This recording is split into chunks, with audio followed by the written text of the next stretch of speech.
کربلا کی طرف جیسا کہ میں نے بتایا ہے،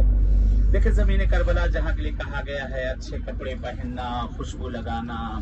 بہت سی چیزوں کے لیے وہاں کہا گیا، اچھے کھانے کے لیے کہا گیا ہے،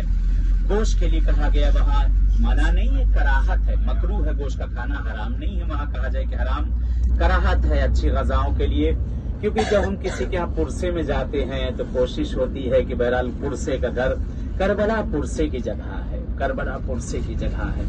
کربلا میں جتنا احتیاط کر سکتے وہ آپ کی مرضی ہے، اس لیے کہا گیا ہے کہ وہاں کم سے کم انسان کوشش کرے کہ یہ سب چیزیں، کیونکہ زیادہ گوشت، زیادہ ان چیزوں سے کھانے سے انسان کا دل سخت ہو جاتا ہے۔ تو مولا نے فرمایا، مولا سے پوچھا گیا تو مولا فرماتے ہیں علیکم بالعدس، کہتے ہیں مسور کی دال کھایا کرو۔ اس لیے روایت ہے کہ جب زیارتوں پہ نکلا جائے، انسان نکلے تو کم سے کم ایک ہفتہ پہلے، 10 دن پہلے سے مسور کی دال اور یہ سب چیزیں کھانا شروع کر دے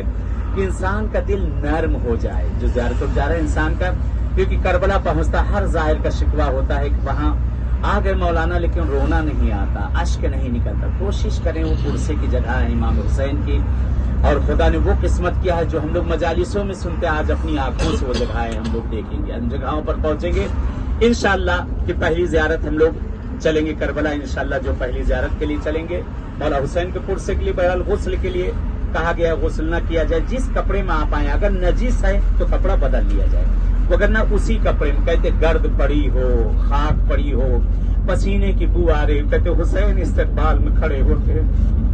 حسین اپنے ہر ظاہر کے استقبال میں کھڑے ہوئے، کہتے اسی طرح پہلے لباس میں جا کر حسین کو پرسہ دیا جائے،